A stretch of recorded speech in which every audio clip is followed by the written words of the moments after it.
What is Omega Strikers? Is it a sports game? Is it an arena brawler? Is it a visual novel? Who are these characters? Where do they come from? What do they eat? Do they have families? This sports game seems rather violent. You may have heard of this game, or maybe it's your first time. Consider subscribing as we take a closer look at one of the most underrated games ever made. I'm IroncladLion, and this is Omega Strikers. Ambitious flame hidden in my heart. Didn't know how to grow from a single fire spark. But let it go when the road was dark. Couldn't wait, then I had it's time to move and make my mark. I gave my pride, left all my regret. I just wish to be stronger, to give it all my best. What do I do to spread this burning courage? Every day, every night I'm stuck inside of my head. I'm gonna stay who I am today. Wanna be somebody leading the way. Don't be afraid, gotta be brave, no matter what's coming our way. Strike it down and hype up the crowd. We can bring the energy they've never seen before. There's no doubt we're going all out. It's time we can shine the light and dream inside. So don't back down, we have the power. I know nothing can stop us, we get it that way. I can't stop now, we'll take the knockout. My friend, just believe and keep on shouting till the end goes straight.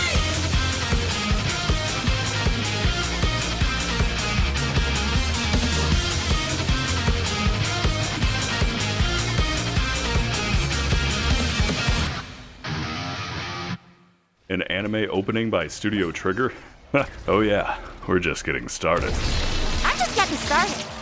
Omega Strikers is both developed and published by the independent studio Odyssey Interactive. Several of the developers from Odyssey were actually part of the early League of Legends development team, so you know, back when it was actually good. With passion, energy, and a solid amount of experience in the field, Omega Strikers is Odyssey's premier launch title. The Omega Strikers beta launched on September 16th, 2022, and concluded on January 1st, 2023. On January 1st, the servers went offline and the dev team did their final push to polish the game before its official release on April 27th, 2023. The official release would be made available on PC, iOS, Android, and Nintendo Switch. I did play the beta, and we'll be talking more about the development and timeline of the release later. Now, let's take a look at the game and the different modes of play. Omega Strikers is a 3v3 foot brawler, at least that's what the devs call it, the in-universe name of the sport being Core Strike. At a glance, this is effectively anime air hockey, with gameplay resembling the child of Mario Strikers and top-down brawlers like Battle Right. And that's not a bad thing. I love both of those games. I'm a force of nature.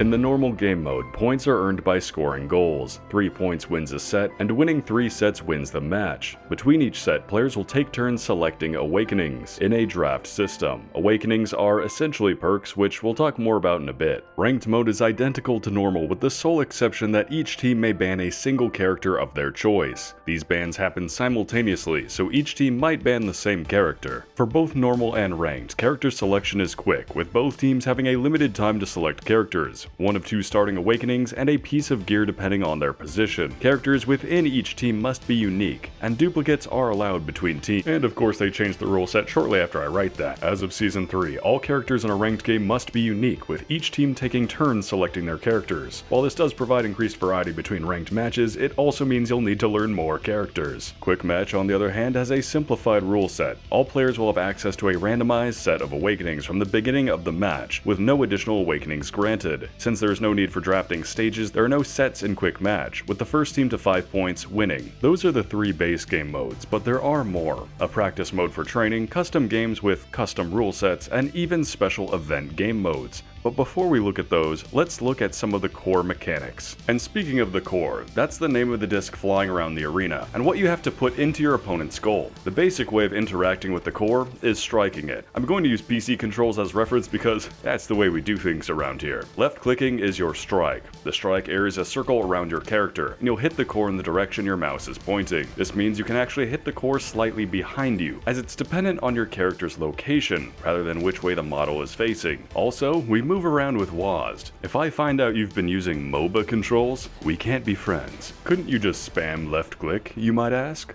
Well, no. Your basic strike has a 1-second cooldown, meaning you need to time your hits well, or the core will slide right past you. Hitting the core just after your opponent has is the very essence of getting good. Each character also has access to a primary, secondary, and ultimate ability. These vary greatly between characters, which we'll talk more about in a bit. But what if neither team can score? That's where the round time limit comes in. Omega Strikers is designed to be a fast-paced game, and each round has a 1-minute timer. After 1 minute has passed, the round will enter overtime. During overtime, the core will continue to move faster and hits on the core will be more powerful. At a certain point, the core will start flying across the screen, and your mortal reaction times will be tested. Alright, nice teamwork.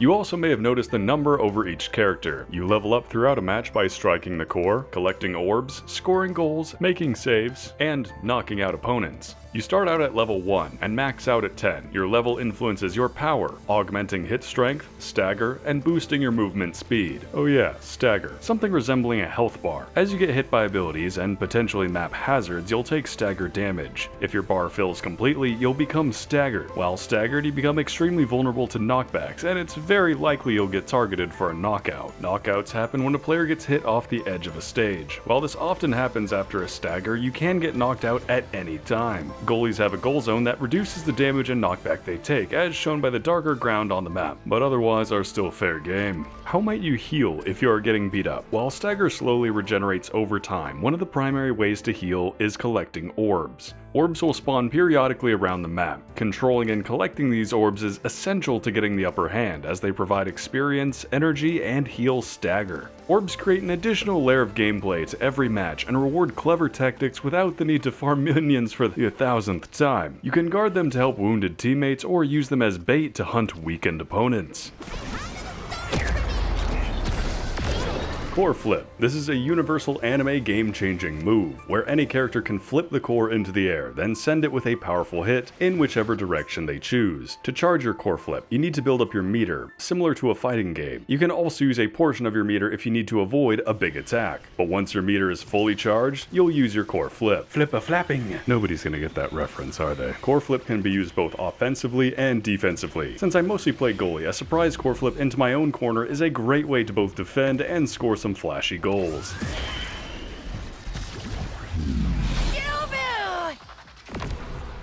And finally, we have goal barriers. Goal barriers need to be destroyed by hitting them with the core. Once the goal barriers are destroyed, that team's goal will open and may be scored upon. The goal barrier layout is different for every map, and with drastically different shapes, sizes, and location. Oh yeah, you wanted map variety? You got it. The maps in Omega Strikers range from basic to bonkers. On one end of the spectrum, you have Aten City, consisting of a plain map with extra orbs sprinkled in. On the other end, you have Gates of Obscura, the bane of those who didn't grow up playing Portal. Bet you didn't expect that. While most goal barriers are located directly next to the goal, Demon Days stands out as there is a rather large area behind each of the circular barriers. And how about hazards? Some maps have environmental hazards such as Atlas's Lab, a large black hole that explodes if direct contact is made. We'll just pretend that it didn't happen. For a game that could be played on a single map, there's actually a lot of variety in Omega Strikers. Amy Zap, Oni Village, Night Market, I really hate Night Market, and even the Clarion Test Chamber, which is 5 maps bundled into one. Yes, the map changes between every point. If you really want to crank up the map hazards, Inky's Splash Zone, the most innocent looking map, is also the most deadly.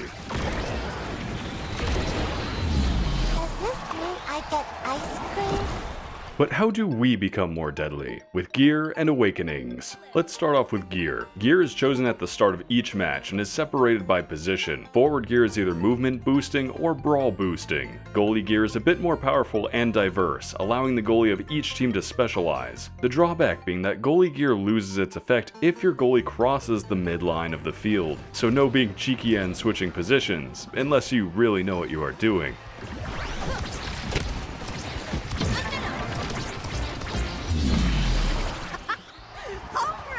A great example of how powerful goalie gear can be is the eject button. Eject button lets the goalie jump back to their starting position after using their movement ability. It opens up a lot of options. Decisive. A traditional goalie would pick powerhouse pauldrons and want to be as big as possible, so characters like Dubu, Masher, and Atlas. Eject button, however, can turn tiny characters like Luna into top-tier goalies, able to both defend and assist in scoring.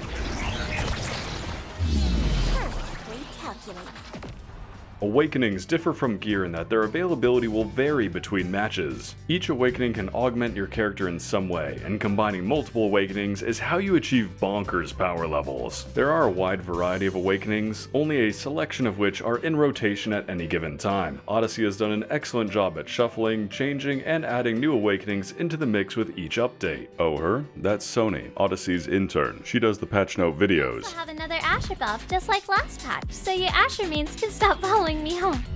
Okay. It was me. I followed her home. Because 6 nerfs to best girl in a row is 6 too many. And speaking of best girl, who are all these wonderful characters? I could do an analysis of each one, but that belongs in another video, so you get the quick version. Allow me to introduce the cast. Brown Tomboy, Cocky Bastard, Tofu Hamster, Ice Hag, Techno Dreads, Dumb Blob, Furry Bait, Portal Edgelord, X, Emo Witch, Adorable War Crimes, A Cat Is Fine Too, Breast Girl, Best Girl, I mean Muscle Mommy, Ronin Shada, Corporate Edgelord, Fighter Jet, Rockin' Oni, Jail Time Magician, Fashionable ADHD, Corporate Cutie, and finally, I Wish I Were Those Drums. Each character has a primary, secondary, and ultimate ability. Primary being the shortest cooldown, common skill. Secondary usually being a movement ability of some kind. And the ultimate, which is a very powerful, high impact ability with a long cooldown. Each character ability has keyword mechanics that tie into gear and awakenings, creating a very cohesive feel while playing. If you are playing a melee focused character, then upgrading your size and impacts will boost those abilities. If playing a ranged character, projectile awakenings will be sought after. For example, boosting Mako's projectile range can allow her to slap the core, even as a goalie.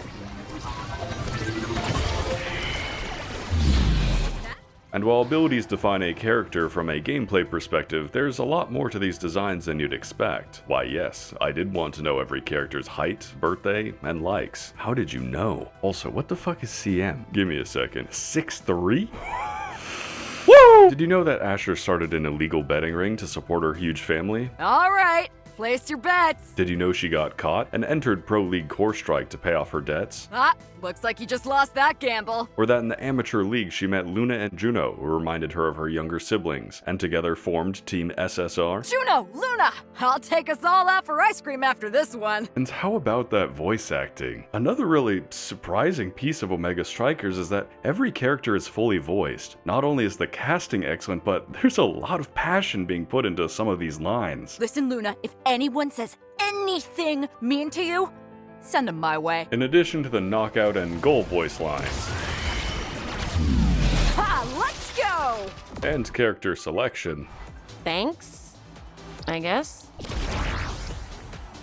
So you'll be assisting me today? We're gonna crank this one to 11. There's team composition lines, where your character may make a comment about who they are playing with. Up against the fabled Estelle. I dare say I'm a fan of yours. Each has their own opinions of each other. Just don't, Estelle. These voice lines really do an excellent job establishing not only each character's personality, but the relationship between teams. Some are friends, while others are rivals. Ah, Juno, you still love all the bright lights, huh? If that wasn't enough, each character has their own MVP screen and personal music track. Wow, I'm over the moon. Wow. MVP. Can I get back to my real job now? I saw that coming.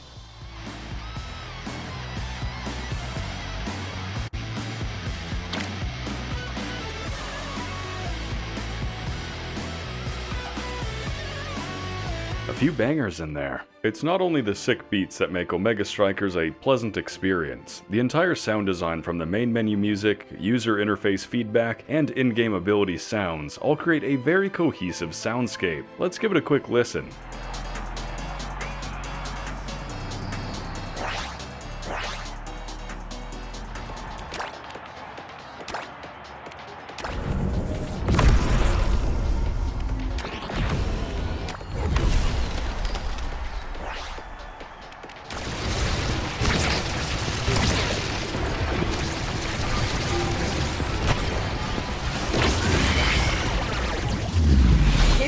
Dream Team!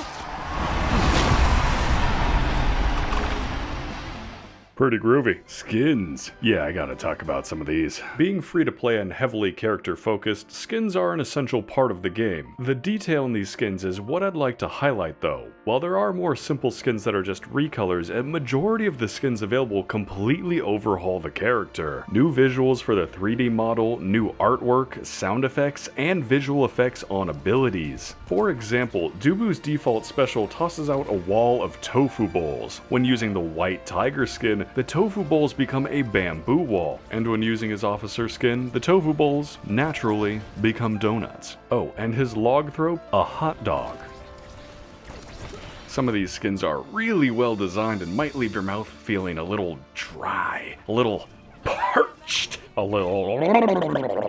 Something I like about the skins in Omega Strikers is that what you see is what you get, with the actual 3D model that's used in-game being displayed. My only gripe is that the 2D artwork isn't well displayed, which I feel is a limitation of the current user interface. The artwork to go along with each of the premium skins is really well done and congruent with the 3D model. So while I wish the art was displayed within the game more, the glimpses of it during character selection and scoring goals do make those moments special.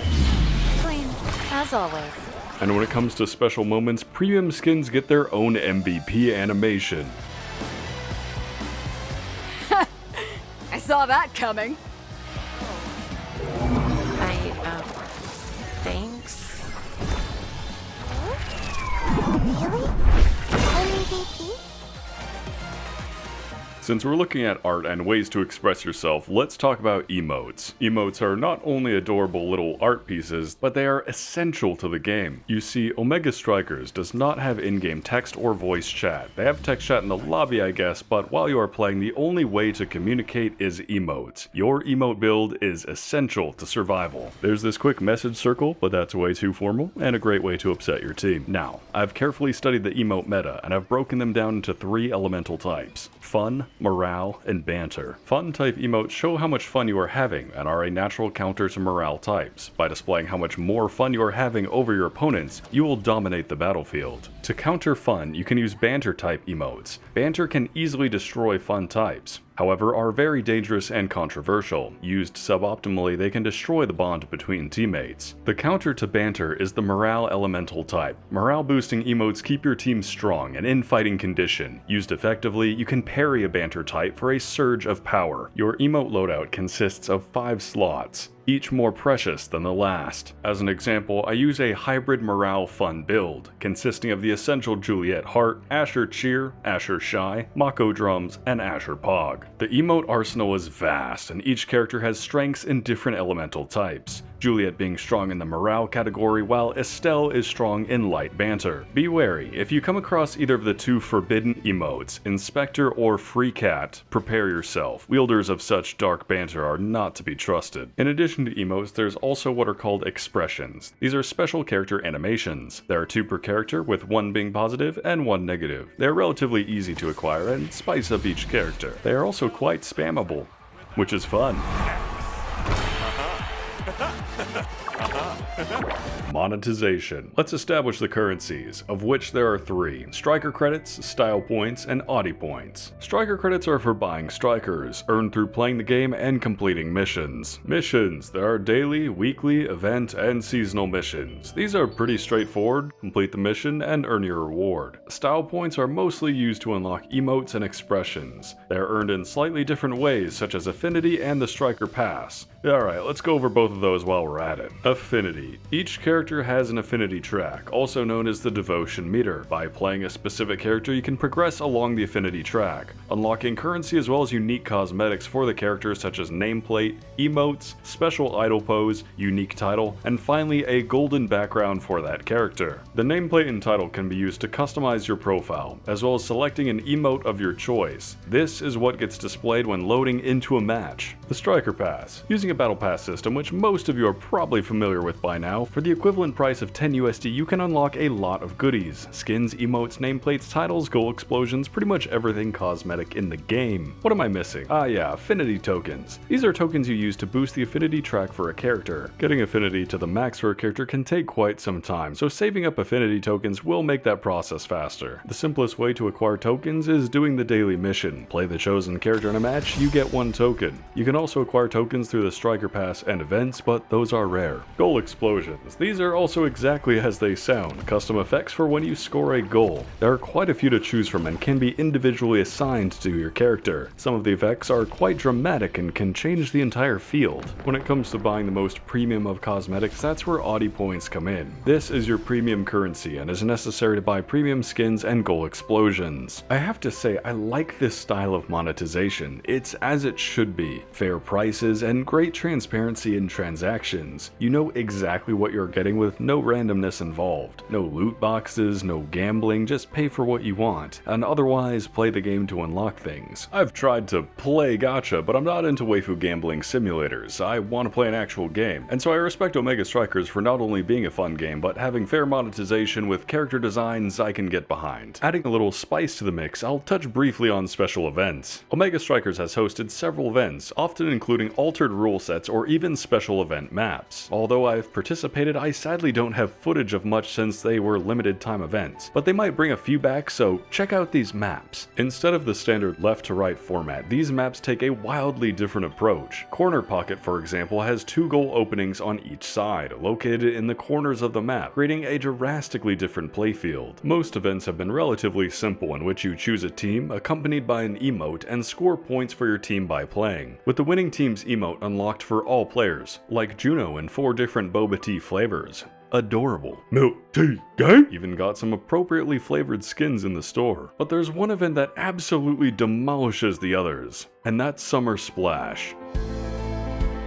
Inky's Splash Zone as well as the new skins would have been plenty for the summer theme, but that's not where Odyssey stopped. Most people would simply joke about turning a game into a visual novel, maybe going so far as to mod the game to do so. But the mad lads at Odyssey Interactive, they actually did it. Like most visual novels, the writing was questionable, but the art behind the event was pleasing to the eye. As part of the event, there were special missions to complete with each of the 6 featured characters, and a reward emote for finishing each task. If you managed to complete the entire event, you'd get a special campfire scene with all the characters. Now, I'm not a VN person by any means, but the effort that went into this event is undeniable, and getting to know the characters more is always welcome. The question is, did they build the entire visual novel framework just for this event? Almost. They did include a brief VN section when introducing Mako, the final member of Demon Drive, and the last character to be added to the game. Will there be more of these events? Will there be more characters added? No.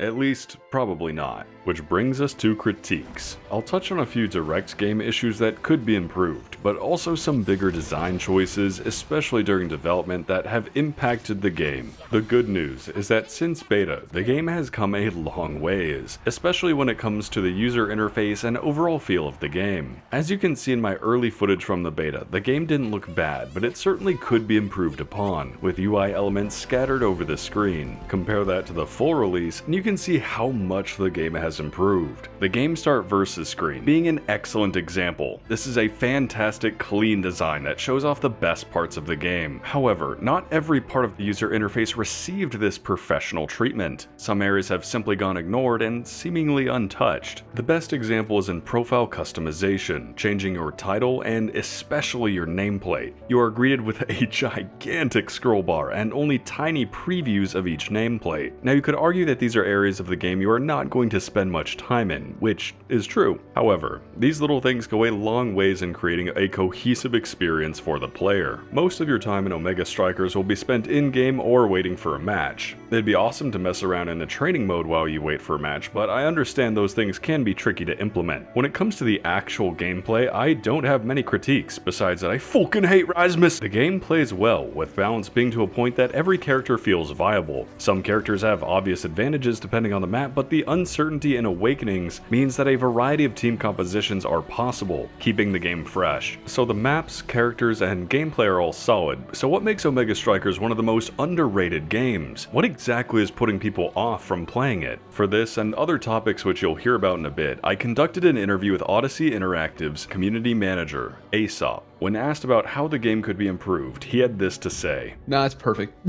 I think, honestly, if we released the game how it is today, if we had released this when the game actually came out, I think it would have been better because, you know, we kind of had that longevity issue, the retention issue, where people who play the game, they'll leave after a week or two, you know, that they're like, oh, that was fun, that was cool, like it's like they think it's like a mini game. But I think as we kind of went on, adding, you know, more maps, more characters, more awakenings, there's more variety, and I think a lot of people don't get to they don't dive into it as much. Like the people who have played it, the people that are really into it are, you know, they stuck around, they're really into it. I share Aesop's sentiments, as Omega Strikers has certainly maintained a loyal player base of like-minded enthusiasts. To break it down further though, I have 3 theories as to why Omega Strikers, despite being a good game, isn't widely popular. First, being the art style. Omega Strikers is very much an anime-inspired game. This is a filter for many, and it's certainly not the first time I've encountered this issue. It's not about the quality, as Omega Strikers has fantastic art, but rather people's perception of anime. I could go down quite the rabbit hole about this topic, but to keep it brief, many men believe their testosterone levels will fall if they start enjoying anime. They play manly games like War Thunder and Escape from Tarkov. I play those games too, just the superior versions. But you see, once I started enjoying anime, my testosterone doubled, I acquired a wife. Yeah! And now I play whatever games I want. Second is the competitive nature of Omega Strikers. While the game is still very enjoyable for casual players, the 3v3 format really emphasizes a competitive mindset, as the lower player count per match means that an individual's skill, or lack thereof, is more noticeable. Many of my own friends have said they enjoy watching me play, but have no intention to play themselves, as the game appears too fast and competitive for them to keep up with. And I get that. Omega Strikers does demand your full attention and reaction time while playing. I'm only able to take a quick sip from my wine in between points. I do enjoy plenty of casual games, but when it comes to competitive games, I prefer Omega Strikers.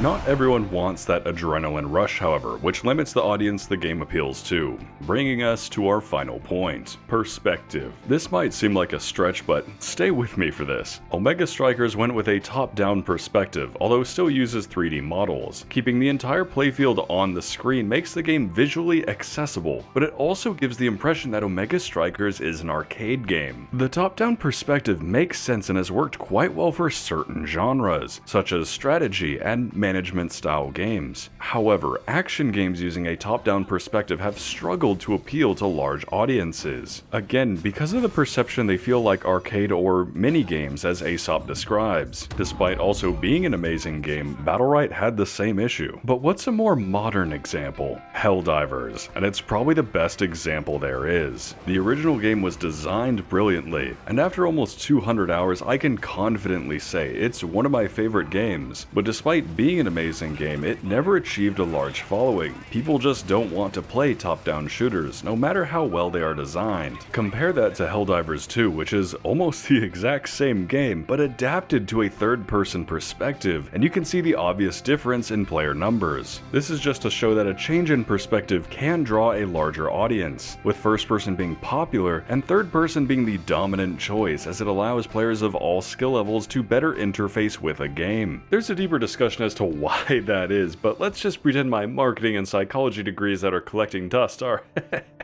actually worth something. Now, usually I would not care at all about how large an audience a game has, but it is relevant for the development of Omega Strikers, which brings us to this video. From when I first saw the thumbnail, I knew this was going to be rough. I felt a sense of dread wash over me, resurfacing from a long-forgotten realm. The last time 2 adults sat me down with that body language, with that look in their eyes, they told me they loved me, and that they were getting a divorce.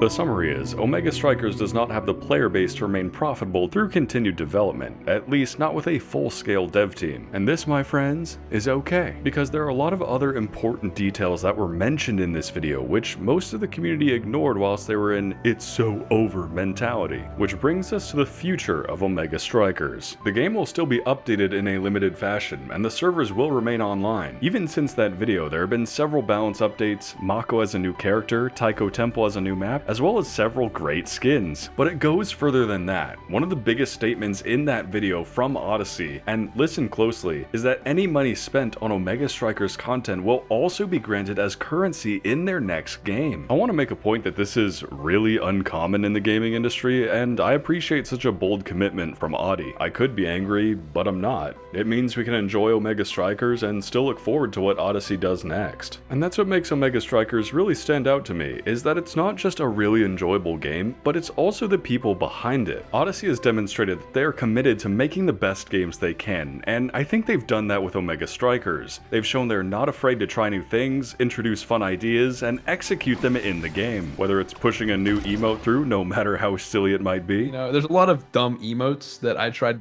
to get made. Like, if there's a dumb emote in the game, it might be my influence. Like the Fini Oge, I was like, we gotta get that one made, please. But there's a lot of ones that were too dumb.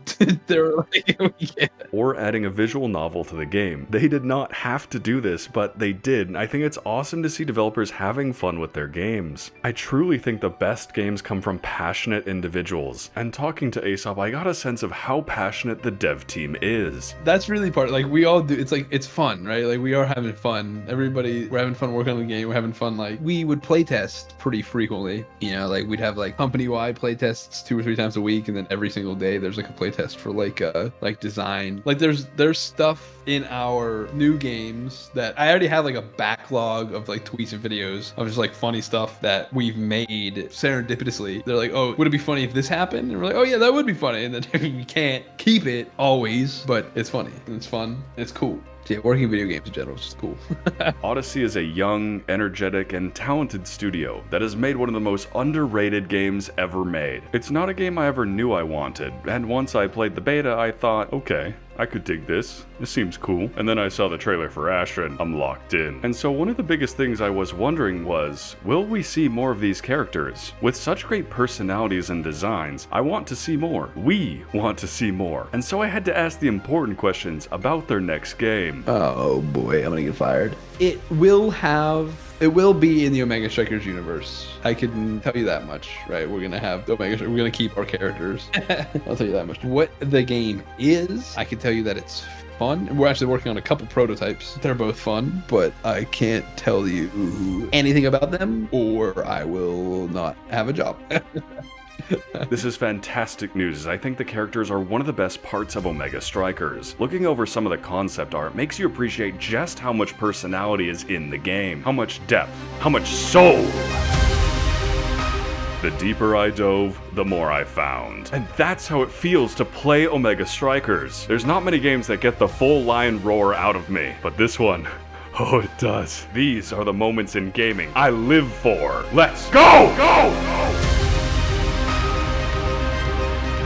Looking at my 2023 Steam year in review, I'm like, oh my god, it might just be my most played game. And it fucking is!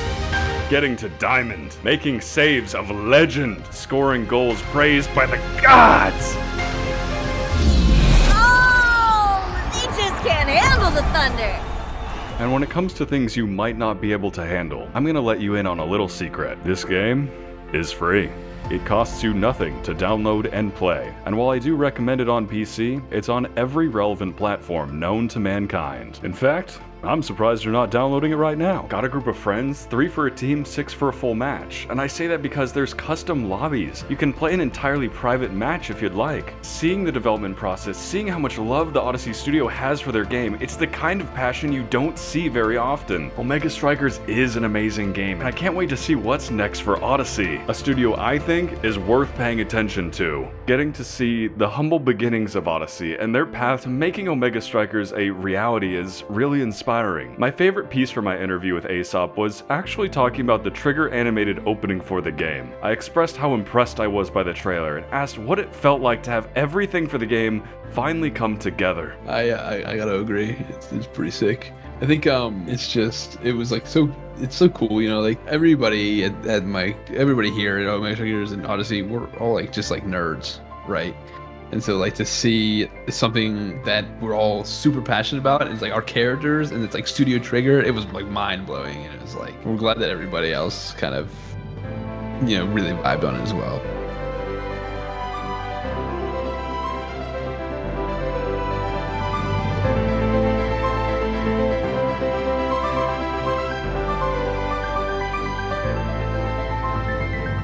I really can't recommend Omega Strikers enough, and just as this game has brought joy into my life, I hope this review has brought some color to yours. If you think I did an exceptional job reviewing this game, consider subscribing to the channel. I make game and mod reviews of the projects I think deserve more attention. My friends tell me I should start calling them documentaries. And they're probably right. But if there's one thing I do know, it's that these productions are a team effort. Just like how Now can set up the perfect goal, my loyal patrons of the Iron Trading Company set me up for success.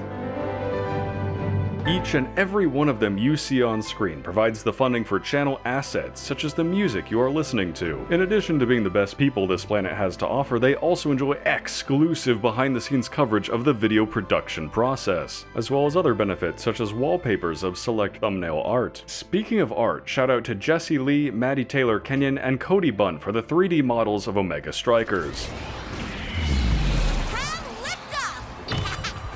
as well as Jimbo Box and especially Lee Art for the amazing 2D illustrations. The thumbnail art for this video is the incredible synergy of Liart's beautiful Asher render with special effects and lighting done by Milky Dromeda. Links to artist channels provided in the video description. Huge thanks to my wife for being the most supportive and lovable person, without which none of this would be possible. Yeah! I'd like to thank each and every member of Odyssey for making this awesome game, and I'd really like to thank Aesop for taking the time to do an interview, opening up, and giving an in-depth look at Omega Strikers development. And because you are cool enough to stick around to the end of the video, here's a bit more from our extended interview. Alright Aesop, who do you say is your favorite character? The diplomatic answer is I love them all the same, right? But gameplay wise, I'm an Estelle. I like Estelle a lot, doing cool snipes, and like design wise, I like Now a lot just because I like her character. I think she's cool, and her voice actress I like a lot too. Were there any design ideas that were like close but didn't quite make it into the game? Now, before Now was Now, her codename was just healer. We're like, we want to make a healer, and one of her skills, I think it was her alt, where she would put her special, she would put a big blob down, and it was like hot potato, where players would kick it, you would like kick it, it was like another thing to kick, and whenever it would explode, it would do a ton of damage and heal if you're an ally, and that thing would explode. It was like a bomb going off at the time. It would just kill everybody. Yeah, there's a lot of stuff, and like early stuff, like I don't know if you've played in any of the tests, like Rune used to have a snake. Centauro used to be an adult, and then we made him younger. Gates of Obscura. I always wanted skills to go through the portals. Oh man, that map is stressful enough as it is. That just sounds nutty. I was like, please let me shoot an Estelle special through the portal. That'd be so sick. But they were like, absolutely not. I was like, all right, that's understandable. There was another thing where you could tap Kai's head in the lobby, and he would like get mad at you for messing with his hair. Oh, just like one of my gotchas. Yeah. There's a lot of fun stuff. There's a lot of cool stuff, you know. Even like in the early games, I might have posted a couple of these, but like the early alpha test, everything was so goofy. If someone died, it would show you died as the Dark Souls text, and we called the core The Rock, and it was a picture of Dwayne The Rock Johnson. The alpha, it was crazy. Were there any lessons you learned from the events that you hosted? In terms of events, at the time, it's tough to estimate. Like when we did the Feeney reveal, it's kind of tough to estimate how much interaction an event will get. For Feeney, for sure, we underestimated how many of the Omega Striker psychos are out there. Yeah, that'd have been popped off. People were stoked for Feeney. Yeah. So I think that's kind of the stuff that we'd like to do, you know, more in the future. What piece of Omega Strikers do you think you did really well and feel proud of? You know, part of like writing the character voice lines, and that's a big part of the character personality, and you get to see them like have their own stories and like interact with them to a degree. Like that's you don't see that in like a funny little air hockey game. I'm proud of stuff that we like. I think we do some really cool stuff as a company, as a game that I'm proud of. That, you know, it's cool. It's cool. I want to do more stuff like that. All right, well, that's all for the main questions. Is there anything you want to add? No, I think we covered everything. Just make sure you check out this game I've been working on lately. It's called Omega Strikers. Oh, yeah? Give me your best announcer voice. Oh, give you a line. Just say the battle has begun. All right. The battle has begun. Okay, I can hear it. I can see where you're going with this. I dig it. Oh, yeah, is that gonna make it into your next game? Like, maybe we'll make a Strikers. I recorded that. No, I recorded that already. It's going in. It's going right in. It's clipped. It's done. All right, Aesop. Thanks so much for doing this interview, man. No problem. I hope. Looking forward to the video. I hope you don't like trash me the whole time. It's like it's fun. It's cool. All right, gang. If you'd like to see more of what I do, I've got more great videos for you to check out on my channel. We'll see. I might just get a voice line in one of Odyssey's games. For now, though, take care and forge onward, my friends. I'm IroncladLion, and thanks for watching.